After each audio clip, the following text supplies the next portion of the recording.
സ്നേഹം നിറഞ്ഞ സത്യവിശ്വാസികളെ, വിശ്വാസിനികളെ, സർവ്വലോകരക്ഷിതാവും സർവ്വ അനുഗ്രഹങ്ങളുടെയും ദാതാവുമായ അള്ളാഹുവിന്റെ വിധിവിലക്കുകൾ ജീവിതത്തിന്റെ നിഖില മേഖലകളിലും കാത്തു സൂക്ഷിച്ച് തത്വയോടെ ജീവിക്കണമെന്ന് ആമുഖമായി എന്നെയും നിങ്ങൾ ഓരോരുത്തരെയും ഓർമ്മപ്പെടുത്തുകയാണ്, വസീയത്ത് ചെയ്യുകയാണ്.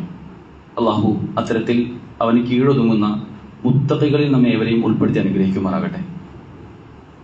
ഒരിക്കൽ അള്ളാഹുവിന്റെ റസൂൽ സല്ലല്ലാഹു അലൈഹി വസല്ലമയുടെ പ്രിയ പത്നി, നമ്മുടെ ഉമ്മയായ ആയിഷ റളിയല്ലാഹു അൻഹയുടെ അടുക്കലേക്ക് ഒരു ദരിദ്രയായ സ്ത്രീയും അവരുടെ 3 മക്കളും വരികയാണ്. അവർ നമ്മുടെ ഉമ്മയെ സമീപിച്ചുകൊണ്ട് പറഞ്ഞു, ദാരിദ്ര്യമാണ്, വീട്ടിൽ പട്ടിണിയാണ്, ഭക്ഷണം കഴിച്ച് കുറെ കാലമായി, 3 മക്കളുമുണ്ട്, എന്തെങ്കിലുമൊക്കെ തരണം എന്ന് പറഞ്ഞ് നമ്മുടെ ഉമ്മയോട് ചോദിക്കുകയാണ്. ആയിഷ റളിയല്ലാഹു അൻഹ ഇത് കേട്ട ഉടനെ വീടിനകത്തേക്ക് പോയി എന്താണ് ഉള്ളതെന്ന് നോക്കുകയും കയ്യിൽ ഉണ്ടായിരുന്ന 3 കാരക്കകൾ അവർക്ക് കൊടുക്കുകയുമാണ്. ആ ഉമ്മയ്ക്കും 2 മക്കൾക്കുമായി 3 കാരക്കകൾ ഓരോരുത്തർക്കും ഓരോന്ന് കൊടുക്കുകയാണ്. ഒരു കാരക്ക കിട്ടിയതിന് ശേഷവും കൂട്ടത്തിലുണ്ടായിരുന്ന ചെറിയ കുട്ടി അവിടെ വാശി പിടിക്കുകയാണ്. ഉമ്മച്ചി, ഉമ്മാന്റെ കയ്യിലുള്ള കാരക്കയും എനിക്ക് വേണം എന്ന് ആ ചെറിയ കുട്ടി പറയാണ്. ഈ ഉമ്മ ഈ കുട്ടിയുടെ കരച്ചിൽ കേട്ട ഉടനെ തന്റെ ദാരിദ്ര്യവും പട്ടിണിയും തനിക്കുണ്ടായ വിശപ്പും എല്ലാം മറന്നുകൊണ്ട് ആ ഉമ്മ തന്റെ 2 കുട്ടികൾക്കുമായി തന്റെ കയ്യിലുള്ള ആ കാരക്ക അത് മുറിച്ച് പകുതിയാക്കി 2 പേർക്കും കൊടുക്കുകയാണ്. ഈ ഒരു സന്ദർഭം, ഈ കാഴ്ച കണ്ട് നമ്മുടെ ഉമ്മയായ ആയിഷ റളിയല്ലാഹു അൻഹ വളരെയധികം അതിശയിച്ചു പോവുകയാണ്, ആശ്ചര്യപ്പെട്ടു പോവുകയാണ്. ഒരുപാടധികം പ്രയാസപ്പെട്ട് തന്റെ അടുക്കൽ വന്ന് 3 പേർക്കും ഓരോരോ കാരക്ക മാത്രമാണ് നൽകാനുണ്ടായിരുന്നത്. അതിൽ നിന്ന് പോലും തനിക്ക് ലഭിച്ച കാരക്ക തന്റെ മക്കൾ വാശി പിടിച്ചപ്പോൾ അവർക്ക് പകുത്തു കൊടുക്കണമെങ്കിൽ ആ ഉമ്മയുടെ ഒരു മനസ്സിനെ ആലോചിച്ചുകൊണ്ട് അവർ അത്ഭുതപ്പെടുകയാണ്. കുറച്ചു കഴിഞ്ഞ് പ്രവാചകൻ സല്ലല്ലാഹു അലൈഹി വസല്ലമ അവിടേക്ക് വരുമ്പോൾ റസൂലിനോടായി ആയിഷ റളിയല്ലാഹു അൻഹ ഈ സന്ദർഭം മൊത്തം വിവരിച്ചു കൊടുക്കുന്നുണ്ട്. റസൂൽ ഇങ്ങനെയൊക്കെ ഉണ്ടായി എന്ന് പറഞ്ഞപ്പോ റസൂൽ സല്ലല്ലാഹു അലൈഹി വസല്ലം അവിടെ പറയുന്ന ഒരു മറുപടി ഉണ്ട്. ഇന്നല്ലാഹ ഖദ് അഉജബ ലഹാ മിനൽ ജന്ന ഔ അഅതഖഹാ മിനൻ നാർ. തീർച്ചയായും അള്ളാഹു ആ സ്ത്രീക്ക് ഈ പ്രവൃത്തി നിമിത്തം അവർക്ക് സ്വർഗം നിർബന്ധമാക്കിയിരിക്കുന്നു. ഔ അഅതഖഹാ മിനൻ നാർ, അവരെ നരകത്തിൽ നിന്നും മോചനം നൽകുകയും ചെയ്തിരിക്കുന്നു എന്ന് റസൂൽ സല്ലല്ലാഹു അലൈഹി വസല്ലം പറയുന്നുണ്ട്. ഈ ഒരു ഹദീസ് പണ്ഡിതന്മാർ റിപ്പോർട്ട് ചെയ്യുന്നത്, ഇമാം മുസ്ലിം അദ്ദേഹത്തിന്റെ ഹദീസ് ക്രോഡീകരിക്കുന്ന കൂട്ടത്തിൽ ഈ ഹദീസിനെ ബാബു ഫദ്ലിൽ ഇഹ്സാൻ ഇലൽ ബനാത്ത് എന്ന ഒരു ബാബിന്റെ കീഴിലാണ് ഈ ഹദീസ് റിപ്പോർട്ട് ചെയ്യുന്നത്. അതായത് പെൺകുട്ടികൾക്ക് ചെലവിന് കൊടുക്കുന്നതിന്റെ മഹത്വം എന്ന ഒരു ഹദീസിൽ ഒരു തലക്കെട്ടുണ്ടാക്കി അതിന് കീഴിലാണ് ഈ ഹദീസ് ഉൾപ്പെടുത്തിയിട്ടുള്ളത്. ഞാൻ പറഞ്ഞു വരുന്നത്, ഇത്തരത്തിൽ നമ്മുടെ കുടുംബത്തിലുള്ള ആരെയും എങ്ങനെയും എന്ത് വില കൊടുത്തും ചേർത്ത് നിർത്തുക എന്നതിന്റെ ഒരു ഉദാഹരണമാണ് ഇവിടെ കണ്ടത്. അങ്ങനെ ചേർത്ത് നിർത്തി കഴിഞ്ഞാൽ, അവർക്ക് വേണ്ടതെല്ലാം പകുത്തു നൽകി കഴിഞ്ഞാൽ നമുക്ക് പകരം ലഭിക്കാനുള്ളത് സ്വർഗമാണെന്നും നരകമോചനമാണെന്നുമുള്ള വലിയ ബോധ്യം നമുക്ക് ഉണ്ടാവേണ്ടതുണ്ട്. യഥാർത്ഥത്തിൽ മനുഷ്യരായ നാം എല്ലാവരും ആഗ്രഹിക്കുന്നതും തേടിപ്പോകുന്നതും സമാധാനവും സംതൃപ്തിയുമാണ്. ഓരോ നിമിഷവും എങ്ങനെ കൂടുതൽ സന്തോഷവാന്മാരാവാം, നമുക്ക് ലഭിക്കുന്ന സമാധാനം അതെങ്ങനെ വർദ്ധിപ്പിക്കാം എന്ന ആഗ്രഹത്തിലാണ് നമ്മൾ നമ്മുടെ ഉപജീവനം അടക്കമുള്ള, ജോലി അടക്കമുള്ള, നമ്മുടെ സമ്പാദ്യം അടക്കമുള്ള ഓരോ കാര്യങ്ങളും ചിട്ടപ്പെടുത്തിക്കൊണ്ടിരിക്കുന്നത്. കൂടുതൽ സമാധാനത്തോടുകൂടി, മനസ്സമാധാനത്തോടുകൂടി ഓരോ രാത്രിയും കിടന്നുറങ്ങാൻ ആവശ്യമായ രൂപത്തിൽ നമ്മൾ ക്രമീകരിച്ചുകൊണ്ടേയിരിക്കുകയാണ്. പ്രിയപ്പെട്ടവരെ, നമ്മുടെ സമാധാനത്തിന്റെ ഏറ്റവും ചാലക ശക്തികളായിക്കൊണ്ട് അതിന്റെ ഏറ്റവും കേന്ദ്ര ബിന്ദുക്കളായി പ്രവർത്തിക്കുന്നത് ഇസ്ലാമികമായ പരിപ്രേക്ഷ്യത്തിൽ നമ്മുടെ കുടുംബം തന്നെയാണ്. നമ്മൾ എത്രമാത്രം നമ്മുടെ കുടുംബത്തോട് അത്രമേൽ സ്നേഹബന്ധം കാണിക്കുന്നുവോ, അവരെ ചേർത്ത് നിർത്താൻ നമുക്ക് കഴിയുന്നുവോ, അതനുസരിച്ചായിരിക്കും നമ്മുടെ ജീവിതത്തിലെ മനസ്സമാധാനവും ഉണ്ടാവുക എന്ന് നമ്മൾ ചിന്തിച്ചറിയേണ്ടതുണ്ട്. പലപ്പോഴും പല കുടുംബങ്ങളിലും ചില മക്കളൊക്കെ അവൻ വരേണ്ടായിരുന്നു, ഇന്നവൻ വന്നില്ലെങ്കിൽ എന്തൊരു ആശ്വാസമായിരുന്നു എന്ന് പറയുന്ന അവസ്ഥയിലേക്ക് വരെ ചില കുടുംബങ്ങൾ മാറിയിട്ടുണ്ട്. എങ്കിൽ പോലും മറിച്ച് അവരെ പോലും ചേർത്ത് നിർത്തിക്കഴിഞ്ഞാൽ നമുക്ക് ലഭിക്കാനുള്ള ആ ആശ്വാസം, അത് യഥാർത്ഥത്തിൽ ഈ ഭൂമിയിൽ നമ്മൾ ജീവിച്ചുകൊണ്ടിരിക്കുമ്പോൾ ലഭിക്കുന്ന ആ മനസ്സമാധാനത്തിനപ്പുറം നമ്മൾ കാണിച്ചു കൊടുക്കുന്ന മാതൃക നമ്മുടെ മക്കളും ഉൾക്കൊണ്ടു കഴിഞ്ഞാൽ അവർക്കും ഭാവിയിൽ വരും തലമുറയ്ക്ക് ലഭിക്കുന്ന ആ സമാധാനവും അതിനുമപ്പുറം നാളെ പരലോകത്ത് നമുക്ക് ലഭിക്കാനിരിക്കുന്ന ശ്രേഷ്ഠകരമായ ഒരുപാടധികം പുണ്യങ്ങൾ, ആ പുണ്യങ്ങൾ നിമിത്തമുള്ള അവിടെയുള്ള ആസ്വാദനങ്ങൾ, അത് ലക്ഷ്യം വെച്ചുകൊണ്ടായിരിക്കണം നാം ഏവരും നമ്മുടെ കുടുംബ ബന്ധത്തെ ചേർത്ത് നിർത്തേണ്ടത്. അതിന് ചില ത്യാഗങ്ങൾ അനുഭവിക്കേണ്ടി വരും, ചില കാര്യങ്ങൾ നമ്മൾ തിരുത്തേണ്ടി വരും, ചിലത് എഡിറ്റ് ചെയ്യേണ്ടി വരും, ചിലത് ഡിലീറ്റ് ചെയ്യേണ്ടി വരും, ചിലത് ചേർക്കേണ്ടി വരും. ഇതെല്ലാം ചെയ്യാനുള്ള ഒരു തുറന്ന മനസ്സ് നമുക്ക് ഉണ്ടാവേണ്ടി വരും. പക്ഷെ പലപ്പോഴും ഇത് ചിന്തിക്കാതെ പോകുമ്പോൾ നമ്മുടെ കുടുംബം എന്നാൽ കളിച്ചു രക്തബന്ധുക്കൾ നമ്മുടെ കുടുംബങ്ങളാണ്. നമുക്ക് വിവാഹത്തിലൂടെ വരുന്ന നമ്മുടെ ബന്ധുക്കൾ നമ്മുടെ കുടുംബാംഗങ്ങളാണ്. നമുക്ക് മുനുകുടി ബന്ധത്തിലൂടെ വരുന്നവർ നമ്മുടെ കുടുംബാംഗങ്ങളാണ്. ഇസ്ലാമികമായ പരിപ്രേക്ഷ്യത്തിൽ ഇവരെല്ലാം നമ്മൾ ചേർത്ത് നിർത്താൻ നമുക്ക് സാധിക്കേണ്ടതുണ്ട്. പക്ഷെ പലപ്പോഴും ജീവിതത്തിലെ ഭൂരിഭാഗം സമയവും ഇവർക്കൊക്കെ വേണ്ടിയാണ് നമ്മൾ ജീവിക്കുന്നത് എങ്കിലും നമ്മുടെ ജോലിയാവട്ടെ, നമ്മുടെ കച്ചവടമാവട്ടെ, നമ്മുടെ സമ്പാദ്യമാവട്ടെ, നമ്മൾ ഈ ഭൂമിയിൽ ഉണ്ടാക്കിയ നമ്മുടെ സമയവും ആരോഗ്യവും നമ്മുടെ ഒഴിവ് സമയവും എല്ലാം നമ്മൾ നമ്മുടെ കുടുംബത്തിന് വേണ്ടി തന്നെയാണ് ചെലവഴിക്കുന്നത്. ഒരു ദിവസം രാവിലെ വീട്ടിൽ നിന്ന് പുറത്തിറങ്ങുന്നുണ്ടെങ്കിൽ നമ്മുടെ മഹീഷത്തിന് വേണ്ടി, നമ്മുടെ ഉപജീവനത്തിന് വേണ്ടി നമ്മൾ പുറത്തിറങ്ങുന്നുണ്ടെങ്കിൽ ആ പുറത്തിറങ്ങി വൈകുന്നേരം ലഭിക്കുന്ന ആ വരുമാനം ഉണ്ടല്ലോ, ആ വരുമാനം എന്റെ കുടുംബത്തിലേക്ക് കൊണ്ടുവന്ന് എനിക്കും എന്റെ കുടുംബത്തിനും ഒന്നിച്ച് ആസ്വദിക്കുന്ന ലക്ഷ്യത്തിൽ തന്നെയാണ് നമ്മൾ ഇറങ്ങുന്നത്. പക്ഷെ പലപ്പോഴും ഇങ്ങനെയൊക്കെ ആണെങ്കിലും നമുക്ക് പിഴവ് സംഭവിക്കുന്ന, നമ്മൾ അത്രമേൽ ബന്ധിതമായി കുടുംബബന്ധിതമായി നമ്മുടെ ജീവിതം മുന്നോട്ട് കൊണ്ടുപോകുമ്പോൾ പോലും നമുക്കതിൽ വരാൻ സാധ്യതയുള്ള ചില വിള്ളലുകളെ പറ്റിയാണ് സൂചിപ്പിക്കാൻ ആഗ്രഹിക്കുന്നത്. ബാധ്യതയാണ് കുടുംബം. നമുക്ക് വലിയ രൂപത്തിലുള്ള ബാധ്യത നിർവഹണത്തിനുള്ള ഒരു അവസരമാണ് കുടുംബം. ആ ബാധ്യത എന്ത് എന്ന് കൃത്യമായി നമ്മൾ തിരിച്ചറിയേണ്ടതുണ്ട്. പ്രവാചകൻ സല്ലല്ലാഹു അലൈഹി വസല്ലമ പലപ്പോഴും തന്റെ പല പ്രസംഗങ്ങളിലും പല ഖുതുബകളിലും ഒക്കെ തുടക്കത്തിൽ ഓതി വെക്കുന്ന ഒരു ആയത്താണ് സൂറത്തുൽ നിസായിലെ 4-ാം അധ്യായം, സൂറത്തുൽ നിസായിലെ 1-ാമത്തെ ആയത്ത്. ആ ആയത്തിൽ അല്ലാഹു സുബ്ഹാനഹു വ തആല പറയുന്നുണ്ട്, വത്തഖുല്ലാഹ അല്ലദീ തസാഅലൂന ബിഹി വൽ അർഹാം. നിങ്ങൾ അള്ളാഹുവിനോടൊപ്പം നിങ്ങൾ കുടുംബ ബന്ധത്തെയും നിങ്ങൾ സൂക്ഷിക്കുക എന്ന് അവിടെ അള്ളാഹു സുബ്ഹാനഹു വ തആല പറയുന്നുണ്ട്. അള്ളാഹുവിനോടൊപ്പം ചേർത്തുകൊണ്ടാണ് പലപ്പോഴും കുടുംബ ബന്ധങ്ങളെ, അത് എത്രത്തോളം വെച്ചാൽ സ്വന്തം ഭാര്യയുമായുള്ള ബന്ധമാവട്ടെ, ഭർത്താവും ഭാര്യയുമായുള്ള ബന്ധമാവട്ടെ, ഭർത്താവ് മക്കളുമായിട്ടുള്ള ബന്ധമാവട്ടെ, നമ്മുടെ ജ്യേഷ്ഠാനിയന്മാർ തമ്മിലുള്ള ബന്ധമാവട്ടെ, ഉമ്മയും ഉപ്പയും തമ്മിലുള്ള ബന്ധമാവട്ടെ, നമ്മുടെ അകന്ന കുടുംബ ബന്ധങ്ങളാണെങ്കിൽ പോലും അതിൽ ഏറ്റവും സൂക്ഷ്മത പ്രയോഗിക്കാനുള്ള, അവരെ വളരെയധികം ചേർത്ത് നിർത്താനുള്ള, അതിൽ ചില ത്യാഗങ്ങൾ അനുഭവിച്ചു കഴിഞ്ഞാൽ നിങ്ങൾക്ക് പകരം വെക്കാനാവാത്ത രൂപത്തിലുള്ള പ്രതിഫലം നാളെ ലഭിക്കുമെന്നുള്ള ഇസ്ലാമിന്റെ കൽപ്പന എത്രമേൽ മഹത്തരമാണ്. ഇന്നേ വരെ വന്നിട്ടുള്ള ഒരു ദർശനങ്ങൾക്കും ഒരിക്കലും പറയാൻ സാധിക്കാത്ത, കുടുംബം എന്ന ഒരു സമൂഹത്തിന്റെ ഭദ്രതയ്ക്കും കെട്ടുറപ്പിലുമുള്ള ഏറ്റവും ചെറിയ യൂണിറ്റാണ് കുടുംബം.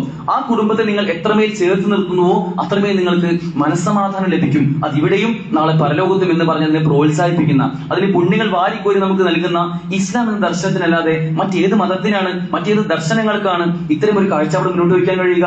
എന്നാൽ നാം ആലോചിക്കേണ്ടത്, നാം മുസ്ലിമീങ്ങളായി ജീവിക്കുന്ന ആളുകളാണ്, നമ്മളെ കുടുംബവുമായി അത്രമേൽ ബന്ധിതരായ ആളുകളാണ്. പക്ഷെ ഇതിൽ നമുക്ക് ഒരു ചെറിയ വീഴ്ചകൾ സംഭവിക്കുന്നുണ്ടോ എന്ന ചോദ്യത്തിനുള്ള ഉത്തരം ചിലരൊക്കെ ചിന്തിക്കുന്നുണ്ടാവും, ഞാനൊക്കെ വളരെ മനോഹരമായിട്ട് എന്റെ കുടുംബത്തെ ചേർത്ത് നിർത്തുന്ന ആളുകളാണ്. എന്റെ ഭാര്യയോട് ചോദിച്ചു നോക്കൂ, എന്റെ മക്കളോട് ചോദിച്ചു നോക്കൂ, അത്രമേൽ സ്നേഹമുള്ള ഒരു ഉപ്പയെ, ഒരു ഭർത്താവിനെ അവർക്ക് കിട്ടില്ല എന്നായിരിക്കും പുരുഷന്മാർ ചിന്തിക്കുക. ഭാര്യമാരാണെങ്കിൽ ഞാൻ അവർക്ക് വേണ്ടി, എന്റെ ഭർത്താവിന് വേണ്ടി എത്രത്തോളം ത്യാഗങ്ങൾ അനുഭവിക്കുന്നുണ്ട് എന്ന് ചിന്തിക്കുന്നുണ്ടാവും. അത്തരം ഒരു ഓവർ കോൺഫിഡൻസ് ഒരിക്കലും നമുക്ക് വേണ്ടതില്ല. നാം ഏവരും ജീവിക്കുന്ന മനുഷ്യരാണ്. പല രൂപത്തിലുള്ള പിഴവുകൾ നമുക്ക് സംഭവിച്ചു പോയേക്കാം. പല അസ്വാരസ്യങ്ങളും, പല പിണക്കങ്ങളും, പല പരിഭവങ്ങളും ഒക്കെ നാം പോലും ഗൗരവത്തിൽ കാണാത്ത ചിലത് മറ്റുള്ളവർക്ക് അത്രമേൽ വേദന ഉണ്ടാക്കിയിട്ടുണ്ടായേക്കാം. ആ ഒരു ആംഗിളിൽ ചിന്തിച്ചുകൊണ്ട് ചില തിരുത്തലുകൾക്ക് നമ്മൾ സ്വയം വിധേയരാവേണ്ടതുണ്ട്. ചില ആളുകളൊക്കെ മനസ്സറിഞ്ഞ് തൃപ്തികരമായി തന്റെ കടമകൾ നിർവഹിക്കുന്നതെന്ന് ഉറക്കെ പറയാൻ പലർക്കും കഴിയാറില്ല. കുടുംബത്തിന്റെ വിഷയത്തിൽ, സ്വന്തം ഭാര്യയും ഭർത്താവും തമ്മിലുള്ള വിഷയത്തിലൊക്കെ തന്റെ കടമ നിർവഹിക്കുന്നുണ്ട്. പക്ഷെ അത് മനസ്സറിഞ്ഞ്, അത് അവൾക്ക് വേണ്ടത് എന്താണോ അത് അവൾക്ക് കണ്ടറിഞ്ഞുകൊണ്ട് ചെയ്യാൻ എനിക്ക് കഴിയുന്നുണ്ട് എന്ന് പലപ്പോഴും ഉത്തരം പറയാൻ ചില ഭർത്താക്കന്മാർക്ക് കഴിയാറില്ല.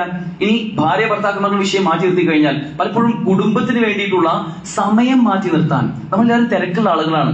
ആ തിരക്കിലൊപ്പം ഒപ്പിച്ച് ഓടുമ്പോൾ നമുക്ക് കുടുംബത്തിന് വേണ്ടി മാത്രം മാറ്റിവെക്കാനുള്ള സമയം പലപ്പോഴും കിട്ടാറില്ല. ബന്ധുക്കളെ ഒന്ന് സന്ദർശിക്കാൻ കഴിയാറില്ല. ഏറ്റവും അടുത്ത ബന്ധുക്കളാവട്ടെ, കുറച്ച് അകന്ന ബന്ധുക്കളാവട്ടെ, അതിൽ രോഗികളായവർ, ദരിദ്രരായവർ, പല രൂപത്തിലുള്ള പ്രയാസം അനുഭവിക്കുന്നവർ, ഒരു അവധിക്കാലം കിട്ടിയിട്ട് പോലും അവരെ ഒന്ന് സന്ദർശിക്കാൻ പലപ്പോഴും നമ്മുടെ അജണ്ടകളിൽ പോലും അത് വരാറില്ല എന്നൊരു രൂപമുണ്ടെങ്കിൽ അത് തിരുത്തേണ്ടതുണ്ട്. അല്ലെങ്കിൽ പലപ്പോഴും നമ്മുടെ കുടുംബത്തിൽ നമ്മുടെ മക്കളുമായി ചേരുമ്പോൾ അവർക്ക് അത്യാവശ്യം ചില സമ്മാനങ്ങളൊക്കെ നൽകി പ്രോത്സാഹിപ്പിച്ചുകൊണ്ട്, ചില കാര്യങ്ങളൊക്കെ അവരെ പ്രോത്സാഹിപ്പിച്ച് ഒന്ന് പ്രൊമോട്ട് ചെയ്തുകൊണ്ടും ഒന്ന് മോട്ടിവേറ്റ് ചെയ്തുകൊണ്ടും ചില കാര്യങ്ങൾ, ചില നന്മകൾ തുടങ്ങാൻ അവരെ പ്രേരിപ്പിക്കുക. അല്ലെങ്കിൽ ചില ക്ഷണങ്ങൾ, ഏറ്റവും അടുത്ത കുടുംബമായിരിക്കാം, പല രൂപത്തിൽ പല ആവർത്തി പലപ്പോഴും ക്ഷണിച്ചിട്ടുണ്ടാവാം. ആ ക്ഷണമൊക്കെ സ്വീകരിക്കാൻ നമ്മുടെ തിരക്കുകൾ കാരണം കഴിയാതെ പോകുന്ന അവസ്ഥ.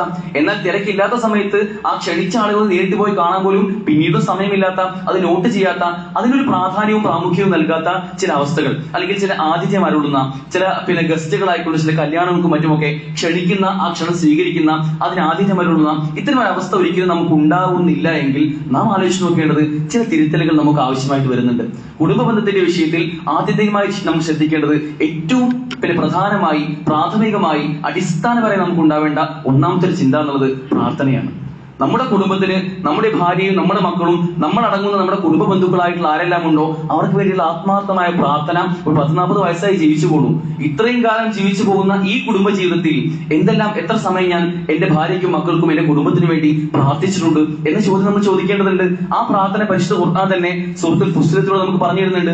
റബ്ബനാ ഹബ് ലനാ മിൻ അസ്വാജിനാ വദുരിയാതിനാ ഖുർറത അയുനിൻ വജഅൽനാ ലിൽ മുത്തഖീന ഇമാമാ.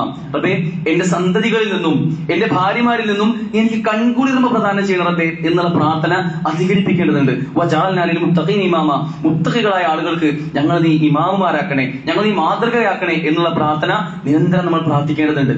സഹോദരൻ ആലോചിച്ചു, ഷെയ്ഖ് സുദൈസിനെ പറ്റി ഹഫിദഹുല്ലാഹ്, ഹറമിലെ ഇമാമാണ് ഷെയ്ഖ് സുദൈസ്. അതിന്റെ പരിചയപ്പെടുത്തേണ്ട ആവശ്യമില്ല. അദ്ദേഹത്തിന്റെ മനോഹരമായ ഖുർആൻ പാരായണം ഇപ്പോൾ നമ്മുടെയൊക്കെ കാതകങ്ങളിൽ അത് പ്രകരിച്ചുകൊണ്ടേയിരിക്കുന്നുണ്ട്. ആ ഖുർആൻ പാരായണത്തിനുള്ള ഉടമയായ ഷെയ്ഖ് സുദൈസ്, ഹറമിന്റെ ഇമാമായ സുദൈസ്, അദ്ദേഹത്തിന്റെ ചെറുപ്പത്തിൽ ഒരു സംഭവം ഉണ്ടായിരുന്നു. അദ്ദേഹം വളരെ വികൃതിയായ ഒരു കുട്ടിയായിരുന്നു ചെറുപ്പത്തിൽ. അദ്ദേഹത്തിന്റെ ഉമ്മ പറയുന്ന അനുഭവമുണ്ട്.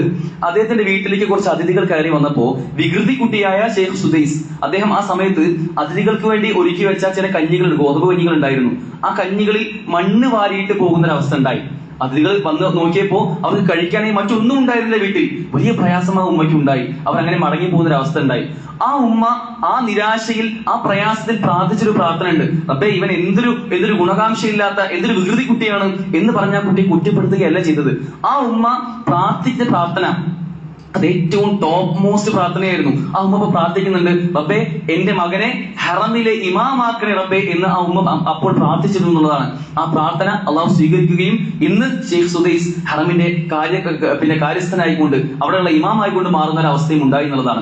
അത്തരത്തിൽ പ്രാർത്ഥനകൾക്ക് വലിയ രൂപത്തിലുള്ള സ്വീകാര്യത ഉണ്ടാവും എന്ന ചിന്തയോടുകൂടി കുടുംബത്തിന് വേണ്ടി മനസ്സറിഞ്ഞ് പ്രാർത്ഥിക്കാനുള്ള ഒരു ശ്രദ്ധ, അത് കേവല പ്രാർത്ഥനയല്ല, ഏറ്റവും മുകളിലേക്കുള്ള പ്രാർത്ഥന ഉന്നയിക്കാനുള്ള ഒരു ശ്രദ്ധ നമുക്ക് ഉണ്ടാവേണ്ടതുണ്ട്. രണ്ടാമതായി ഏറ്റവും പ്രാഥമികമായി നമ്മൾ മനസ്സിലാക്കേണ്ട കാര്യം, ഒരിക്കലും കുടുംബ ബന്ധത്തിലോ നമ്മൾ മനുഷ്യർ തമ്മിലുള്ള ബന്ധത്തിലോ സമ്പൂർണത എന്നതൊന്നും നമുക്ക് ലഭിക്കുകയില്ല. ഏറ്റവും പൂർണ്ണമായ ഒരു അവസ്ഥ ഒരിക്കലും നമുക്ക് ഉണ്ടാവുകയില്ല. അതിലേക്ക് എത്താനുള്ള ശ്രമങ്ങളാണ് നമ്മൾ നടത്തേണ്ടത്. ഏതൊരു ഭാര്യ ഭർത്ത ബന്ധം എടുത്ത് നോക്കിക്കഴിഞ്ഞാലും അതൊന്നും ഒരിക്കലും പൂർണ്ണമായ ബന്ധമായിരിക്കില്ല. പ്രവാചകൻ സല്ലല്ലാഹു അലൈഹി വസല്ലമയുടെ ഭാര്യമാരുമായിട്ടുള്ള ബന്ധങ്ങളിൽ തന്നെ അത്തരത്തിലുള്ള പ്രയാസങ്ങൾ ഉണ്ടായിട്ടുണ്ട്. അവരുടെ സ്വഭാവവും അവരുടെ പെരുമാറ്റവും അവരുടെ പ്രകൃതവും അവർ തമ്മിലുള്ള സാഹചര്യങ്ങളും എല്ലാം അതിന് കാരണക്കാരായിട്ടുണ്ട്. ഇങ്ങനെയൊക്കെ ആണെങ്കിൽ പോലും നമ്മൾ തമ്മിലുള്ള നമ്മുടെ കുടുംബ ബന്ധങ്ങളിലും അത്തരം വിഷയങ്ങൾ ഉണ്ടായേക്കാം. അതൊരിക്കലും പൂർണ്ണതയിലേക്ക് എത്തില്ല എന്നുള്ള ബോധ്യം നമുക്കുണ്ടാവണം. ആ ഏറ്റക്കുറച്ചിലുകൾ സ്വാഭാവികമാണ് എന്നും അത് പരീക്ഷണമാണ് എന്നും ആ പരീക്ഷണത്തിൽ എവിടെയെല്ലാമാണോ പിശാച് അല്ലെങ്കിൽ ശൈത്താൻ നമ്മൾ ഇടപെടുന്നത്, ആ ഇടപെടലിനെ ഗൗരവത്തോടുകൂടി കണ്ട് അതിനെ പ്രതിരോധിക്കാൻ നമുക്ക് സാധിക്കേണ്ടതുണ്ട്. നമ്മുടെ ബന്ധങ്ങൾക്കിടയിൽ വിള്ളൽ ഉണ്ടാക്കാൻ, വിടവുകൾ അത് വലുതാക്കാൻ അതിന് ശൈത്താൻ ഇടപെടുമ്പോൾ അവിടെ ചില വിട്ടുവീഴ്ചയുടെ, ചില ക്ഷമയുടെ, ഒന്ന് താഴ്ന്നു കൊടുക്കലിന്റെ പാഠങ്ങൾ നമ്മൾ സ്വയം കൊണ്ടുവരേണ്ടതുണ്ട്. അല്ലാതെ ആ സമയത്തും നമ്മൾ ഈഗോമായി മുന്നോട്ട് പോയി കഴിഞ്ഞാൽ അത് വലിയ പ്രയാസം നമുക്ക് ഉണ്ടാക്കും. ചില ആളുകൾക്ക് പറയാറുണ്ട്, എന്നാലും അത് ചെയ്തല്ലോ. എന്നാലും എന്നുള്ള വാക്ക് അത് പലപ്പോഴും ഇങ്ങനെയുള്ള പല കാര്യങ്ങളും വീണ്ടും വീണ്ടും കോട്ട് ചെയ്യാനുള്ള ഒരു ഉദാഹരണമാണ്. അല്ലെങ്കിൽ പണ്ടേ ഞാൻ പറഞ്ഞതാ എന്നുള്ള ചില വർത്തമാനങ്ങൾ, ഇതൊക്കെ നമ്മുടെ കുടുംബ ബന്ധത്തിൽ ഉണ്ടാക്കുന്ന ചില വാചകങ്ങളായിരിക്കാം. പക്ഷെ വലിയ വിഘാതങ്ങൾ അത് ഉണ്ടാക്കുന്നു എന്ന് നമുക്ക് തിരിച്ചറിയേണ്ടതുണ്ട്. യഥാർത്ഥത്തിൽ ഒരു കുടുംബ ബന്ധം നമ്മൾ ചിന്തിക്കേണ്ട കാര്യം, അത് ഒരു ഭാര്യയും ഭർത്താവും തമ്മിൽ വിവാഹ ദിവസം ഒന്നിക്കുന്നുണ്ട് എങ്കിൽ ആ ഒന്നിക്കുന്ന ആ ഒരു കൂടിച്ചേരൽ അത് പിന്നീട് മുന്നോട്ട് പോകേണ്ടത് അത് സ്വർഗം വരെയുള്ള യാത്രയാണ് എന്ന ബോധ്യമുണ്ടെങ്കിൽ അതൊരിക്കലും പിന്നീട് വലിയ പ്രയാസങ്ങളിലേക്ക് നീങ്ങുകയില്ല. തന്റെ ഭർത്താവിന്റെ എംബാം ചെയ്ത ശരീരം തന്റെ വീട്ടിന്റെ മുറ്റത്തേക്ക് കൊണ്ടുവരുമ്പോൾ ഒരു ഭാര്യ പൊട്ടിക്കരയുന്ന ചില കരച്ചിലുകളുണ്ട്. അല്ലെങ്കിൽ തന്റെ ഭാര്യയുടെ മൃതദേഹം 6 അടി മണ്ണിൽ ഇറക്കി വെച്ചതിന് ശേഷം അവിടെ ഖേദിച്ചുകൊണ്ട് വിങ്ങലോടുകൂടി മാത്രം നോക്കിക്കാണുന്ന ചില ഭർത്താക്കന്മാരുടെ കാഴ്ചകളുണ്ട്. അപ്പോൾ മാത്രം പരിതപിക്കേണ്ടതല്ല. നമ്മുടെ ബന്ധങ്ങൾ അത് നേരത്തെ തന്നെ കണ്ട് അതൊരിക്കലും പൂർണ്ണതയിൽ എത്തില്ല എന്ന് ഉറച്ച ബോധ്യത്തോടു കൂടി തന്നെ അതിലുണ്ടാവുന്ന പിഴവുകളെ നികത്താനുള്ള ശ്രമങ്ങളാണ് നാം നടത്തേണ്ടത്. പ്രവാചകൻ സല്ലല്ലാഹു അലൈഹി വസല്ലം ഒരു വ്യക്തി ഒരിക്കൽ ചോദിക്കുന്നുണ്ട്, പ്രവാചകരെ, സ്വർഗപ്രവേശനത്തിന് വേണ്ട ഒരു അമല് പറഞ്ഞു തരൂ എന്നതാണ്. സ്വർഗത്തിൽ പ്രവേശിക്കാനുള്ള ഒരു അമല് പറഞ്ഞു വരും എന്ന് പറയുമ്പോൾ റസൂൽ സല്ലല്ലാഹു അലൈഹി വസല്ലം പറഞ്ഞു കൊടുക്കുന്നുണ്ട്, വതസ്വിലുർ റഹിം, നീ നിന്റെ കുടുംബ ബന്ധം ചേർക്കുക എന്നതാണ് സ്വർഗപ്രവേശനത്തിന് ഏറ്റവും അർഹമായ അമൽ എന്നതാണ്. റഹിം എന്നാണ് അവിടെ പ്രയോഗിച്ചത്. കുടുംബ ബന്ധത്തിന് റഹിമ എന്ന വാക്കിന്റെ അർത്ഥം അത് ചോക്കൂ, റഹ്മാൻ എന്നതിനോട് ചേർന്നുകൊണ്ടാണ് അറബിയിൽ റഹിം എന്ന വാക്ക് വന്നത്. അള്ളാഹു പരമകാരുണികനാണ്. അതുപോലെ തന്നെയാണ് നിങ്ങളുടെ കുടുംബ ബന്ധവും എന്ന് ഖുർആനിൽ തന്നെ ഒരുപാട് ആവർത്തി ചേർത്ത് പറഞ്ഞ കാര്യം നമുക്ക് കാണാൻ സാധിക്കും. യഥാർത്ഥത്തിൽ തകരാറുകൾ അല്ലെങ്കിൽ പിഴവുകൾ നമ്മുടെ കുടുംബത്തിൽ ഉണ്ടാവും. അത് നിങ്ങൾ അള്ളാഹുവിന്റെ റസൂലിന്റെ പിന്നെ ഒരിക്കൽ ഉണ്ടായ ഒരു സംഭവമായിരുന്നു. തന്റെ ഭാര്യയായ ആയിഷ റളിയല്ലാഹു അൻഹ തനിക്ക് ദേഷ്യം വന്നപ്പോൾ കയ്യിലുണ്ടായിരുന്ന പാത്രം മൊത്തം പൊട്ടിക്കുന്ന ഒരു അവസ്ഥ ഉണ്ടായിരുന്നു. അത് പൊട്ടിച്ചപ്പോൾ പോലും വളരെ മൗനാനുവാദിയായിക്കൊണ്ട് വളരെ സ്നേഹത്തോടു കൂടി ആ പൊട്ടിയ പാത്രങ്ങളെല്ലാം പെറുക്കിയെടുക്കുന്ന ഒരു ഭർത്താവ് നമുക്ക് കാണാൻ സാധിക്കും. ആ ഭർത്താവ് അത് പെറുക്കിയെടുത്ത വിവരം ഒരിക്കലും റസൂലല്ല പുറത്തു പറഞ്ഞത്. നമ്മൾ ആരെങ്കിലും റസൂൽ പറഞ്ഞിട്ടാണോ ആ കാര്യം അറിഞ്ഞത്? അല്ല. പിന്നീട് ആ സമയവും ആ ദേഷ്യവും ആ വികാരം മൊത്തം മാറിയതിനു ശേഷം അള്ളാഹിന്റെ റസൂലിന്റെ ഭാര്യ ആയിഷ റളിയല്ലാഹു അൻഹ തന്നെ തുറന്നു പറയുകയാണ്, അള്ളാഹിന്റെ റസൂലുമായിട്ട് എനിക്ക് ഇങ്ങനെ ഒരു അനുഭവം ഉണ്ടായിരുന്നു എന്ന് പറയുന്ന അത്രമേൽ മാതൃകയായിട്ടുള്ള റസൂലിന്റെ അനുയായികളാണ് നാം ഏവരും. അതുകൊണ്ട് വലിയ രൂപത്തിലുള്ള മാറ്റങ്ങൾ നാം വിധേയരാവേണ്ടതുണ്ട്. ഒരു സുഹൃത്ത് പിന്നെ ഈ അടുത്ത് പങ്കുവച്ചൊരു അനുഭവം ഉണ്ടായിരുന്നു. അവന് വിവാഹം കഴിഞ്ഞ് കുറഞ്ഞ നാളുകളായിട്ടുള്ളൂ. ആദ്യത്തെ രാത്രി തന്നെ തന്റെ ഭാര്യയുമായിട്ട് ആദ്യ രാത്രി പങ്കിടുന്ന സമയത്ത് അവിടെ ആ ഭാര്യ പങ്കുവയ്ക്കുന്ന ഒരു അനുഭവമുണ്ട്. ആ ഭാര്യയ്ക്ക് അപസ്മാര രോഗമുണ്ടായിരുന്നു. ആ ഭാര്യ ആദ്യ രാത്രി വീട്ടിലേക്ക് കയറി വന്നതിന് ശേഷം രാത്രി ഭാര്യയ്ക്ക് അപസ്മാരം ഇളകി ഒരു പ്രത്യേകമായ ഒരു ഒച്ച ഭാര്യ ഉണ്ടാക്കുകയാണ്. ഇത് കേട്ടപ്പോൾ ആ വ്യക്തി ആദ്യം ഒന്ന് പതർന്നുണ്ടെങ്കിലും പിന്നീട് ഫാനിന്റെ സൗണ്ടൊക്കെ കൂട്ടി ഏറ്റവും സ്പീഡൊക്കെ കൂട്ടി മറ്റാരും അറിയാതിരിക്കാവുന്ന രൂപത്തിൽ മറ്റ് ശബ്ദങ്ങളൊക്കെ ഒരുക്കി വെച്ചുകൊണ്ട് തന്റെ ഭാര്യയ്ക്കുണ്ടായ ഒരു പ്രയാസം പിന്നെ ഉപ്പയോ ഉമ്മയോ ആരും അറിയരുത് എന്ന നിലയ്ക്ക് അതിനെ മറച്ചു വെക്കുകയാണ്. ശേഷം ഭാര്യ പ്രയാസത്തോടു കൂടി സങ്കടത്തോടു കൂടി അത് മാറിയപ്പോൾ പറയുന്നുണ്ട്, എനിക്ക് ഇങ്ങനൊരു പ്രയാസം ഉണ്ടായിരുന്നു. 7ാം ക്ലാസ്സിൽ എനിക്ക് ഒരു തവണ അപസ്മാരം വന്നിട്ടുണ്ട്. അതിനുശേഷം ഡോക്ടർമാരെ കാണിച്ചതാണ്. അപ്പൊ തുടർച്ചയായി മരുന്ന് കഴിച്ചപ്പോ അത് മാറിയതാണ്. അതിനുശേഷം പ്രയാസം ഉണ്ടായിട്ടില്ല. പക്ഷെ പിന്നീട് കല്യാണത്തിന്റെ സമയത്ത് ഉപ്പയോട് ഞാൻ വീണ്ടും ആ സമയത്ത് ചോദിച്ചിരുന്നു, ഉപ്പ എനിക്ക് മുമ്പ് ആ ഒരു അസുഖം ഉണ്ടായിരുന്നതല്ലേ, അപ്പൊ ഭർത്താവാകാൻ പോകുന്ന വ്യക്തിയോട് നേരത്തെ ഈ കാര്യം പറയേണ്ടതില്ലേ എന്ന് ചോദിച്ചപ്പോൾ ഞങ്ങൾ വീണ്ടും ഒരു ഡോക്ടറെ അടുക്കൽ പോയതാണ്. ആ ഡോക്ടറെ കാണിച്ചപ്പോൾ ഡോക്ടർ പറഞ്ഞു, ഇല്ല പ്രയാസമൊന്നുമില്ല, അത് അന്ന് ഉണ്ടായതല്ലേ, ഇനി ഒരിക്കലും ഉണ്ടാവാൻ സാധ്യതയില്ല എന്ന് പറഞ്ഞതുകൊണ്ട് മാത്രമാണ് ഞാനത് പറയാതിരുന്നത്, അല്ലാതെ നിങ്ങൾ ചതിക്കുകയായിരുന്നില്ല എന്ന ഭർത്താവിനോട് സങ്കടത്തോടെ പറയാണ്. ഇത് കേട്ടപ്പോ ഭർത്താവ് പറഞ്ഞ ചില മറുപടി ഉണ്ട്. മോളെ ഒരിക്കലും നീ പേടിക്കേണ്ടതില്ല, എനിക്ക് നിനക്കുണ്ടായ പ്രയാസം എന്താണെന്ന് കൃത്യമായി മനസ്സിലായിട്ടുണ്ട്, ഒരു പ്രശ്നവുമില്ല.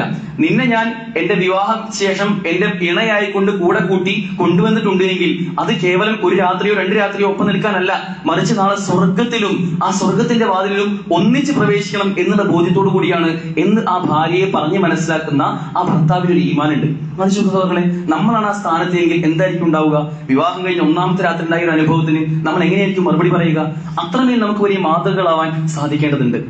രണ്ടാമതായിക്കൊണ്ട് അസ്വസ്ഥതകളുടെ പരിഹാരം നമ്മൾ സ്വയം ഉണ്ടാക്കുന്നതിലൂടെയാണ്. നമ്മുടെ ബാധ്യത എന്താണെന്ന് അറിഞ്ഞുകൊണ്ട് അത് പ്രായോഗികമായി നിർവഹിക്കുന്നതിലൂടെ മാത്രമാണ് നമുക്ക് അതിനുള്ള പരിഹാരം ഉണ്ടാക്കാൻ സാധിക്കുക. ഭർത്താക്കന്മാരെ സംബന്ധിച്ചിടത്തോളം ഒരുപാടധികം പണം ഉണ്ടാക്കുക എന്നത് മാത്രമല്ല പരിഹാരം. ആ പണം ഉണ്ടാക്കിയത് ഭാര്യയ്ക്ക് കൊണ്ടുപോയി കൊടുത്താൽ അതൊരിക്കലും പ്രശ്നങ്ങളുടെ പരിഹാരമാവില്ല, അല്ലെങ്കിൽ ബന്ധങ്ങൾ വിളക്കി ചേർക്കാനുള്ള ഒരു മാർഗമാവുകയില്ല. ചില ഭാര്യമാരൊക്കെ ഏറ്റവും പുതിയ കാലത്തെ ഭാര്യമാരൊക്കെ ചിന്തിക്കുന്നത്, ഞാനൊന്ന് സ്റ്റേബിൾ ആവട്ടെ, ചെറിയൊരു ജോലിയൊക്കെ ഉണ്ട്, ചെറിയൊരു പഠനമൊക്കെ നടത്തിയിട്ടുണ്ട്, പിന്നെ ഞാൻ കുറച്ച് സമ്പാദ്യമൊക്കെ ഉണ്ടാക്കി ഞാൻ ഒന്ന് സ്റ്റേബിൾ ആയി കഴിഞ്ഞാൽ ഈ കുടുംബം ഏറ്റവും നന്നായി മുന്നോട്ട് പോകും എന്ന് ചിന്തിക്കുന്നവരുണ്ട്. അതുമല്ല പരിഹാരം. ഇസ്ലാം മുന്നോട്ട് വെക്കുന്നത് ഭർത്താവിനാണ് ഭാര്യയ്ക്ക് ചെലവിന് കൊടുക്കേണ്ട ഉത്തരവാദിത്തമുള്ളത്. അത് കൃത്യമായി തന്നെ കൊടുക്കൽ അവന്റെ ഉത്തരവാദിത്തമാണ് എന്നുള്ള പാഠമാണ് ഇസ്ലാം പഠിപ്പിക്കുന്നത്. അതുകൊണ്ട് തന്നെ പരസ്പര പൂരകങ്ങളാവുക എന്നത് തന്നെയാണ് ഭാര്യ ഭർത്താക്കന്മാർ തമ്മിലുള്ള ബന്ധത്തിനുള്ള ഏറ്റവും നല്ല പരിഹാരം. ഇസ്ലാം പ്രവാചകൻ സുഹാസ് പറയുന്നുണ്ട്, ഭാര്യമാരോടെ പറയുന്നുണ്ട്, ഭൂമിയിൽ അള്ളാഹു അല്ലാത്തവരോട് നിങ്ങളോട് സുജൂദ് ചെയ്യണമെന്ന് കൽപ്പിക്കുകയാണെങ്കിൽ അതൊരിക്കലും പിന്നെ മക്ബറയിലേക്കോ ഏലസിലേക്കോ ജാറങ്ങളിലേക്കോ ഒരിക്കലും പോകാൻ നിങ്ങൾ അനുവദിക്കുകയില്ല.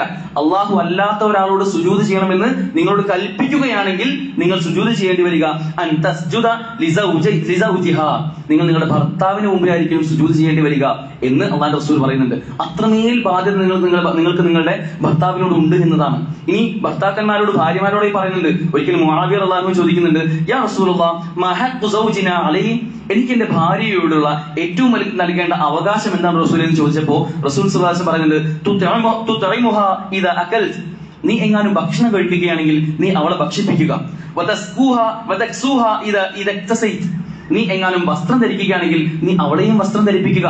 നീ ഭക്ഷണം കഴിക്കുകയാണെങ്കിൽ അവളെയും ഭക്ഷണം കഴിപ്പിക്കുക. ചില ഭർത്താക്കന്മാരെ കണ്ട് പുതിയ കാലത്ത് ഏറ്റവും അടുത്ത് കല്യാണം കഴിഞ്ഞ ആളുകളൊക്കെ അവർക്ക് ഫ്രണ്ട്സിന്റെ കൂടെ ഭക്ഷണം കഴിക്കുമ്പോഴായിരിക്കും ഭയങ്കരമായ ആസ്വാദനം ഉണ്ടാവുക. എന്നാൽ അതേ ആസ്വാദനം തന്റെ ഭാര്യയുടെ കൂടെ കൊണ്ടുപോയി ഭാര്യയ്ക്കും മക്കൾക്കുമായി ഒരുമിച്ചിരുന്ന് ഭക്ഷണം കഴിക്കുമ്പോൾ അതിന് പലപ്പോഴും അത് നേടിയെടുക്കാൻ കഴിയാത്ത ചില ഭർത്താക്കന്മാരുണ്ട്. തിരുത്തേണ്ടതാണ്. താൻ ധരിക്കുന്നത് ബ്രാൻഡഡ് ആയ ഏറ്റവും പുതിയ ഏറ്റവും വിലപിടിപ്പുള്ള വസ്ത്രങ്ങളാണ് എന്ന് ഭർത്താവിന് തോന്നുന്നുണ്ടെങ്കിൽ അതേ വസ്ത്രം ധരിക്കാനുള്ള അവകാശം തന്റെ ഭാര്യയ്ക്കും തന്റെ മക്കൾക്കും ഒക്കെയുണ്ട് എന്ന ബോധ്യം ഉണ്ടാവേണ്ടതുണ്ട്. പെരുന്നാൾക്കൊക്കെ പുതിയ വസ്ത്രവുമായിട്ട് വീട്ടിലേക്ക് പോകുമ്പോൾ പലപ്പോഴും ഉണ്ടാകുന്ന ഒരു കാഴ്ചയാണ്, നമ്മൾ നമ്മുടെ മക്കൾക്ക് ചെറിയ കുട്ടികൾക്കൊക്കെ വസ്ത്രവുമായിട്ട് വീട്ടിലേക്ക് പോകും. അങ്ങനെ കുട്ടികൾക്ക് വസ്ത്രം കൊടുക്കുമ്പോൾ നമ്മുടെ ഏറ്റവും ചെറിയ അനിയൻ ഉണ്ടാവും, അല്ലെങ്കിൽ കൂലിപ്പണിക്ക് മാത്രം പോയി ജീവിക്കുന്ന അനിയൻ ആ വീട്ടിലുണ്ടെങ്കിൽ, ഒരു കൂട്ടുകുടുംബമായി ജീവിക്കുന്ന ഒരു സമ്പ്രദായമാണെങ്കിൽ ആ അനിയന്റെ മക്കൾക്ക് ഒരുപക്ഷെ വസ്ത്രം ലഭിച്ചിട്ടില്ല എങ്കിൽ അവർക്ക് അറിയുന്ന ഒരു കാഴ്ച അതും ഒരിക്കലും ഉണ്ടാവാൻ പാടില്ല. മക്കൾക്കിടയിൽ തുല്യനീതിയും പൂർണ്ണനീതിയും ഉണ്ടാക്കാനുള്ള ഒരു ശ്രമവും നമുക്ക് ഏവർക്കും ഉണ്ടാവേണ്ടതുണ്ട്. അത്തരത്തിൽ ഒരു പൂർണ്ണതയിലേക്ക് പരസ്പര പൂരകങ്ങളാക്കി മാറാനുള്ള മാക്സിമം ശ്രമങ്ങളാണ്, പരമാവധി അതിന് ശ്രമിക്കുകയാണ് നമ്മൾ ഇവർ ചെയ്യേണ്ടത്. മറിച്ച് ഇപ്പോൾ കാണുന്നത് ആനിവേഴ്സറികളിൽ മാത്രം ഒതുങ്ങുന്ന, അല്ലെങ്കിൽ വർഷത്തിൽ ഒരിക്കൽ എന്നാണോ വിവാഹ വാർഷികം വരുന്നത് അന്ന് മാത്രം വലിയ സമ്മാനങ്ങളും ഗിഫ്റ്റുകളുമായി ഭാര്യയെ പ്രീതിപ്പെടുത്താൻ പോകുന്ന ചില ഭർത്താക്കന്മാരെ കാണാൻ കഴിയും. എന്നാൽ നമ്മൾ ആലോചിച്ച് നോക്കേണ്ടത്, നീ നിന്റെ ഭാര്യയുടെ വായിലേക്ക് ഒരു ഉരുള കൊടുക്കുകയാണെങ്കിൽ അതും നിനക്ക് സ്വതക്കയാണ് എന്ന് പഠിപ്പിക്കുന്ന ഇസ്ലാമികമായ കൽപ്പനകൾ എവിടെയാണ് നിൽക്കുന്നത്? മനസ്സിലാക്കൂ, വിവാഹത്തിന്റെ സമയത്ത് ഒരു ഭർത്താവും ഭാര്യയും ആ സമയത്ത് നൽകുന്ന ഒരു കരാറുണ്ട്. ശക്തമായ ഒരു കരാർ മൂലമാണ് നമ്മൾ ഭർത്താക്കന്മാരായ ആളുകൾ ഭാര്യമാരെ വിളിച്ചു കൊണ്ടുവരുന്നത്. ഈ ബോധ്യം പലപ്പോഴും പിന്നീടുള്ള കുടുംബജീവിതത്തിൽ പലർക്കും നഷ്ടം സംഭവിക്കുകയാണ്. ഭാര്യമാരെ അന്ന് ശക്തമായ ഒരു ഉടമ്പടിയോടുകൂടി അന്ന് പറഞ്ഞത് പൊന്നുപോലെ നോക്കാമെന്നായിരുന്നു. പക്ഷെ ഇപ്പോൾ എങ്ങനെയാണ് നോക്കുന്നത്? ഒന്നാമത്തെ രാത്രി ഭാര്യമാരോട് പറയുന്നത്, നിന്റെ വീട്ടിൽ നീ എങ്ങനെയാണോ ജീവിക്കുക അതിനേക്കാൾ ഏറെ മനോഹരമായി നിനക്ക് എന്റെ കൂടെ ജീവിക്കാം എന്ന് വാക്ക് പറഞ്ഞ, ഒരു നിലയ്ക്കും നിന്നെ പ്രയാസപ്പെടുത്തുകയില്ല എന്ന് പറഞ്ഞ, നിന്നെ ഒരിക്കലും ഞാൻ പണിയെടുപ്പിക്കാനല്ല കൊണ്ടുവരുന്നത്, എന്റെ കൂടെ എന്നെ ചേർത്ത് ജീവിക്കാനാണ് എന്ന് പറഞ്ഞ് മതപരമായ എല്ലാ പരിരക്ഷകളും നിനക്ക് നൽകും എന്നെല്ലാം പറഞ്ഞുള്ള വാഗ്ദാനങ്ങൾ അന്ന് നൽകിയിട്ടുണ്ടെങ്കിൽ അത് ഇന്ന് എവിടെ എത്തി നിൽക്കുന്നു എന്ന കാര്യം പ്രിയപ്പെട്ട ഭർത്താക്കന്മാരെ നമ്മൾ ആലോചിച്ച് നോക്കേണ്ടതുണ്ട്. അതുപോലെ തന്നെ പരസ്പര ബഹുമാനം അങ്ങോട്ടും ഇങ്ങോട്ടും പകർന്നു നൽകുക എന്ന ഒരു വിഷയം കൂടി നമ്മൾ ശ്രദ്ധിക്കേണ്ടതുണ്ട്. പലപ്പോഴും കുട്ടികളെ, ചെറിയ മക്കളെ ചേർത്ത് പിടിക്കുമ്പോൾ അവരോട് നമ്മൾ പൊന്നേ, കരളെ എന്നൊക്കെ പറയാറുണ്ട്, കുഞ്ഞോ എന്നൊക്കെ പറയാറുണ്ട്. പക്ഷെ എന്തുകൊണ്ടാണ് സ്വന്തം ഭാര്യയുടെ അടുക്കൽ പോയി പ്രവാചകൻ സല്ലല്ലാഹു അലൈഹി വസല്ലം തന്റെ ഭാര്യയായ ആയിഷ റളിയല്ലാഹു അൻഹയെ യാ ആയിഷ് എന്നാണ് പറഞ്ഞത്? ആയിഷ എന്നല്ല, നിന്റെ പൊന്ന ആയിഷ എന്ന അർത്ഥം വരുന്ന യാ ആയിഷ് എന്ന് പറഞ്ഞെങ്കിൽ നമുക്ക് എന്തുകൊണ്ടാണ് അങ്ങനെ നമ്മുടെ ഭാര്യയെ ഒന്ന് സ്നേഹത്തോടെ ചേർത്ത് വിളിക്കാൻ സാധിക്കാത്തത്? ഇതേ രൂപത്തിൽ ഭർത്താക്കന്മാരെ വിളിക്കുമ്പോൾ എന്റെ പൊന്നിക്ക എന്നൊന്നും തിരിച്ചു വിളിക്കാൻ സാധിക്കാതെ പോകുന്ന ഭാര്യമാർ ചിന്തിക്കേണ്ടത് എന്തുകൊണ്ടാണ്? എവിടെയാണ് നമുക്ക് ആ ഒരു ഈഗോ ക്ലാഷ് വരുന്നത്? അതൊരിക്കലും നമ്മുടെ ദാമ്പത്യ ജീവിതത്തിൽ അല്ലെങ്കിൽ നമ്മുടെ കുടുംബ ബന്ധമായ വിഷയത്തിൽ ഒരിക്കലും ഉണ്ടാകാവതല്ല. കാരണം ഇത് കണ്ടു വളരുന്ന നമ്മുടെ മക്കളുണ്ട്. അവർ ഭാവിയിൽ അവർ മുന്നോട്ട് വെക്കുന്ന ആശയവും ഇത് തന്നെയായിരിക്കും. അവർക്ക് കുടുംബജീവിതത്തിൽ യാതൊരു തൃപ്തിയും ഉണ്ടാവില്ല.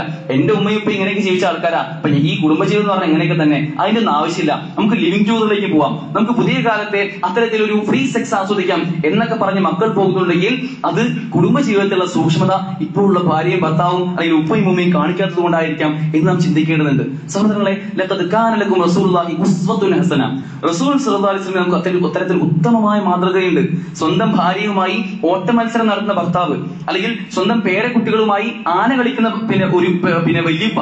മനസ്സിലാക്കൂ, പേരക്കുട്ടികൾക്ക് ഏറ്റവും ഇഷ്ടം ആന കളിക്കുകയാണ് എന്നത് മനസ്സിലാക്കിക്കൊണ്ട് അവരോടൊപ്പം ആന കളിക്കാൻ യാതൊരു മടിയും കാണിക്കാത്ത ഒരു വല്യപ്പയുടെ ഒരു അവസ്ഥ ആലോചിക്കുന്നത്. അല്ലെങ്കിൽ വീട്ടിൽ ചെരുപ്പ് തുന്നിയിട്ടുള്ള, വീട്ടിലെ ആടിനെ കറവെടുക്കുന്ന, എന്തെല്ലാം വർക്ക് ഒരു ഭർത്താവ് എന്ന നിലയ്ക്ക്, ഒരു ഗൃഹനാഥൻ എന്ന നിലയ്ക്ക് ചെയ്യണോ അതെല്ലാം ചെയ്യുന്ന, എന്നാൽ അതോടൊപ്പം ഒരു രാജ്യത്തിന്റെ ഭരണാധികാരി കൂടിയായ ആ റസൂലാണ് യഥാർത്ഥത്തിൽ നമുക്ക് മാതൃകയാവുന്നത്. റസൂൽ സല്ലല്ലാഹു അലൈഹി വസല്ലം പറയുന്നുണ്ട്, ഖൈറുക്കും ലി അഹ്ലി വഅന ഖൈറുക്കും ലി അഹ്ലി, നിങ്ങൾ ഏറ്റവും ഉത്തമനായിട്ടുള്ള വ്യക്തി നിങ്ങളുടെ കുടുംബത്തോട് ഏറ്റവും നന്നായി പെരുമാറുന്നവനാകുന്നു. ഞാൻ എന്റെ കുടുംബത്തോട് ഏറ്റവും നന്നായി പെരുമാറുന്ന വ്യക്തിയാണ് എന്ന് റസൂൽ സല്ലല്ലാഹു അലൈഹി വസല്ലം പറയുന്നുണ്ട്. അത്തരത്തിൽ സ്നേഹം പ്രകടിപ്പിക്കുന്ന, പരിഗണന നൽകുന്ന, ബഹുമാനം നൽകുന്ന, പരസ്പരം പ്രോത്സാഹനം നൽകുന്ന ആ രൂപത്തിൽ മാറാൻ നമുക്ക് സാധിക്കേണ്ടതുണ്ട്. ഭാര്യ ഒരിക്കൽ രാത്രി ഒന്ന് ഒരുങ്ങി വന്നു കഴിഞ്ഞാൽ ആർക്ക് വേണ്ടി നീ ഒരുങ്ങുന്നത് എന്ന് ചോദിച്ചതിനെ പുച്ഛിക്കുന്ന ഒരു ഭർത്താവാൻ ഒരിക്കലും നമുക്ക് പാടില്ല. അല്ലെങ്കിൽ ഭാര്യ ഒരിക്കൽ നമ്മുടെ വീട്ടിൽ ഒരു മുറ്റം വൃത്തിയാക്കിയിട്ടുണ്ടെങ്കിൽ, ചെറിയ രൂപത്തിൽ നമ്മൾ ഷെൽഫൊക്കെ അടുക്കി വെച്ചിട്ടുണ്ടെങ്കിൽ അതൊന്ന് പ്രോത്സാഹിപ്പിച്ച് മാഷാഅല്ലാ നന്നായിട്ടുണ്ട് കേട്ടോ എന്ന് പറയാൻ എന്ത് മടിയാണ് നമുക്കുള്ളത്? ഒരു നേരം ഭക്ഷണത്തിൽ ഉപ്പ് കുറഞ്ഞു കഴിഞ്ഞാൽ, ഉപ്പ് കൂടിക്കഴിഞ്ഞാൽ കലഹിക്കുന്ന, ഷൗട്ട് ചെയ്യുന്ന നമ്മൾ അത് നന്നായിട്ടുണ്ടെങ്കിൽ അത് നന്നായിട്ടുണ്ട് എന്ന് പറയാൻ എന്തുകൊണ്ടാണ് നമ്മൾ മടി കാണിക്കുന്നത്? ഇതൊരിക്കലും നമുക്ക് ചേർന്നതല്ല എന്ന ബോധ്യം നമുക്ക് ഉണ്ടാവേണ്ടതുണ്ട്. ഭാര്യയ്ക്ക് ഒരു നേരം ഊരവേദന വന്നു കഴിഞ്ഞാൽ, അല്ലെങ്കിൽ ഭർത്താവ് ഒരു നേരം ജോലി കഴിഞ്ഞ് കുറച്ച് വൈകി ക്ഷീണിച്ചു വന്നു കഴിഞ്ഞാൽ പരസ്പരം ആ വേദനയെ ചേർത്ത് നിർത്തിക്കൊണ്ട്, എന്റെ ഭർത്താവ് ഇങ്ങനൊരു പ്രയാസമുണ്ട്, കുറച്ച് വൈകിട്ട് നല്ല ക്ഷീണിച്ചിട്ടുണ്ടാവും, അപ്പൊ കുറച്ച് 2 ദോശ ചുട്ടു കൊടുക്കാം, അല്ലെങ്കിൽ ഒരു ചൂടുവെള്ളം ഉണ്ടാക്കി കൊടുക്കാം, അവർക്ക് കുടിച്ചോട്ടെ എന്നെല്ലാം ചിന്തിച്ച് സാഹചര്യവും സന്ദർഭവും അനുസരിച്ച് പെരുമാറുന്ന പരസ്പര പൂരകങ്ങളായിട്ടുള്ള ബന്ധമാണ് നമുക്ക് ഉണ്ടാവേണ്ടത്. അതല്ലാതെ പലപ്പോഴും നിസ്സാരമായ കാര്യങ്ങൾക്ക്, വളരെ ചെറിയ കാര്യമായിരിക്കാം, അതിനുവേണ്ടി പരസ്പരം അങ്ങോട്ടും ഇങ്ങോട്ടും തർക്കിക്കുന്ന, കലഹിക്കുന്ന, പഴയ കാര്യങ്ങളൊക്കെ എടുത്തു പറയുന്ന, അന്നേ ഞാൻ പറഞ്ഞതാ എന്നുള്ള രൂപത്തിലുള്ള ചില സംസാരങ്ങളും വാഗ്വാദങ്ങളും, എന്താണ് പരിഹാരം ഒക്കെ അറിഞ്ഞിട്ടും ആ പരിഹാരത്തിലേക്ക് പോകാത്ത അവസ്ഥയും ഒക്കെ ചില ഭാര്യ ഭർത്താക്കന്മാരിൽ അല്ലെങ്കിൽ ചില കുടുംബ ബന്ധങ്ങളിൽ ഏട്ടാനിയന്മാരിലൊക്കെ നമുക്ക് പലപ്പോഴും കാണാൻ കഴിയും. ചില ആളുകളൊക്കെ ചില പ്രയാസങ്ങൾ ഉണ്ടാവുക, അല്ലെങ്കിൽ ചില ദേഷ്യങ്ങൾ ഉണ്ടാവുക, കല്യാണത്തിൽ ക്ഷണിച്ചിട്ടുണ്ടാവും, പക്ഷെ ക്ഷണിച്ചത് ഏറ്റവും ഒടുവിലായിപ്പോയി, ഏറ്റവും അവസാനമായി എന്ന കാരണത്തിന്റെ പേരിലൊക്കെ ഇന്നും തീർത്താൽ തീരാത്ത കലഹങ്ങളിലേക്ക് പോകുന്ന ഒരു ചെറിയ ദേഷ്യമായിരിക്കും അന്ന് ഉണ്ടാവുക. പക്ഷെ ആ ദേഷ്യം പിന്നീട് ഒരു വെറുപ്പായി മനസ്സിൽ വരുന്നു. ആ വെറുപ്പ് പിന്നീട് തലമുറകളോളം മാറി മാറി വരുന്ന, ഒരുപക്ഷെ നമുക്ക് ഇന്നും ആരോടെങ്കിലും ദേഷ്യമുണ്ട് എങ്കിൽ അത് നമ്മളല്ലാത്ത നമ്മുടെ പിന്നെ ഉപ്പയോ ഉമ്മയോ അവർക്ക് മുമ്പിലുള്ള തലമുറയോ ഒക്കെ ആയി ദേഷ്യം പകർന്ന് കൊണ്ടുവന്ന സാധനങ്ങളായിരിക്കാം. ജാഗ്രതയെ കാലത്ത് നമുക്കറിയാം, അന്ന് പിന്നെ അവിടെയുള്ള ഗോത്രങ്ങൾ തമ്മിൽ പരസ്പര യുദ്ധങ്ങൾ ഉണ്ടായിരുന്നു. എന്തിനു വേണ്ടിയായിരുന്നു? ഇത്തരം നിസ്സാരമായ ചില കാര്യങ്ങൾ, ഒട്ടകം മറ്റൊരു പിന്നെ സ്ഥലത്തേക്ക് പോയി അവർ മൂത്രമൊഴിച്ചു എന്നതിന്റെ പേരിൽ, അല്ലെങ്കിൽ വളരെ നൈമിഷികമായ നിസ്സാരമായ കാര്യങ്ങളെ ഓർത്ത് പരസ്പരം യുദ്ധങ്ങൾ കൊണ്ടു നടന്ന കാലം ജാഗ്രതയിലുണ്ടായിരുന്നു. അതേ രൂപത്തിൽ ഇന്ന് യുദ്ധങ്ങളൊന്നും അല്ലെങ്കിലും മാനസികമായി ഒരു നിലയ്ക്കും ഐക്യപ്പെടാത്ത ഒരു സ്വഭാവം ഇന്ന് കണ്ടുവരുന്നുണ്ട്. അതൊരിക്കലും ഒരു മുസ്ലിമിന് ചേർന്നതല്ല എന്ന് നമ്മൾ മനസ്സിലാക്കേണ്ടതുണ്ട്. നമുക്ക് വേണ്ടത് ക്ഷമയാണ്, വിട്ടുവീഴ്ചയാണ്, സഹനമാണ്, അല്ലെങ്കിൽ കുറച്ചൊന്ന് താഴ്ന്നു കൊടുക്കലാണ്. ഒന്നങ്ങോട്ട് താഴ്ന്നു കൊടുത്തു വെച്ചിട്ട് മറ്റൊന്നും നമുക്ക് ഉണ്ടാവാൻ പോകുന്നില്ല എന്ന ബോധ്യം നമുക്ക് ഉണ്ടാവേണ്ടതുണ്ട്. 2 ദമ്പതികൾ ഒരു അനുഭവം പറയുന്നുണ്ട്. അവർ ഭയങ്കരമായി ദേഷ്യപ്പെട്ടവരായിരുന്നു. അപ്പൊ ദേഷ്യം ഇങ്ങനെ കൂടിക്കൂടി വരുന്ന സമയത്ത് ആളുകൾക്ക് അവരങ്ങനെ ശ്രദ്ധിച്ചിട്ടുണ്ടായിരുന്നു. എന്നാൽ കുറച്ചു കാലം കഴിഞ്ഞപ്പോൾ അവർ ദേഷ്യപ്പെടുന്നുണ്ടായിരുന്നില്ല. അപ്പൊ എന്താ ദേഷ്യപ്പെടാതിരിക്കാനുള്ള കാരണം എന്ന് അവരോട് ചോദിച്ചപ്പോ പിന്നെ അവർ പിന്നീട് പറയുന്ന അനുഭവം ഉണ്ടായിരുന്നു. ദേഷ്യപ്പെടുന്നില്ല, കാരണം ഞങ്ങളൊരു തീരുമാനമെടുത്തു. ഒരാളോട് ചോദിച്ചപ്പോൾ അയാൾ പറഞ്ഞു, നിങ്ങൾ ദേഷ്യപ്പെടാതിരിക്കുന്ന ഒരു വഴി, നിങ്ങൾക്ക് എപ്പോഴാണോ ദേഷ്യം വരുന്നത് അപ്പോൾ നിങ്ങൾ പരസ്പരം പറയുക, ആഴ്ചയിൽ ഒരു ദിവസം മാത്രമേ ദേഷ്യപ്പെടൂ.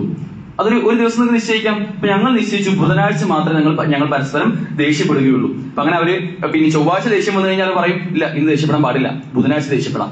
ഇനി ശനിയാഴ്ച ദേഷ്യപ്പെടാൻ പറയും, അല്ല ബുധനാഴ്ച ആയിട്ടില്ല, ബുധനാഴ്ച ദേഷ്യപ്പെടാം എന്ന് പറഞ്ഞ് അത് നീട്ടി വെക്കുകയും അത് പിന്നീട് ആ ബുധനാഴ്ച ആകുമ്പോഴേക്കും എന്താണ് വിഷയമെന്ന് പോലും അവർ മറന്നുപോയ സാഹചര്യം ഉണ്ടായി എന്ന് പറയുന്നുണ്ട്. അത്തരത്തിൽ നമുക്കുണ്ടാവുന്ന വളരെ നൈമിഷികമായ പെട്ടെന്നുണ്ടാവുന്ന പൊടുന്നതിനോട് ദേഷ്യമാവട്ടെ, വികാരമാവട്ടെ, അതെല്ലാം അങ്ങോട്ട് പ്രകടിപ്പിക്കുക എന്നതല്ല നാം ചിന്തിക്കേണ്ടത്. നമുക്ക് ബുദ്ധി നമ്മുടെ മുമ്പിലാണ് ഉണ്ടാവേണ്ടത്, നമ്മുടെ നാവ് അതിന് പിന്നിലുമാണ് ഉണ്ടാവേണ്ടത്. അത്തരത്തിൽ ഒന്ന് വീണ്ടും വിചാരത്തോടു കൂടി നമ്മൾ എവിടെയാണോ എഡിറ്റ് ചെയ്യേണ്ടത് ആ എഡിറ്റിംഗ് ഒക്കെ പൂർണ്ണമായി വരുത്തുന്ന രൂപത്തിൽ അത് തിരുത്തേണ്ടത് തിരുത്തിക്കൊണ്ട് നമ്മുടെ കുടുംബവുമായി ബന്ധപ്പെട്ട് ഭാര്യമാരും മക്കളുമായും നമ്മുടെ ഉമ്മയും ഉപ്പയുമായും നമ്മുടെ ജ്യേഷ്ഠാനിയന്മാർ തമ്മിലും നമ്മുടെ അകന്ന ബന്ധുക്കളാണെങ്കിലും അടുത്ത ബന്ധുക്കളാണെങ്കിലും ഒക്കെ ആ സ്നേഹത്തെ ഏറ്റവും നന്നായി വിളക്കി ചേർക്കുന്ന ഒരു പ്രകൃതം നമുക്ക് ഉണ്ടാവേണ്ടതുണ്ട്. അള്ളാഹു അതിനുള്ള തൗഫീഖ് നമുക്ക് ഏവർക്കും നൽകി അനുഗ്രഹിക്കുമാറാകട്ടെ.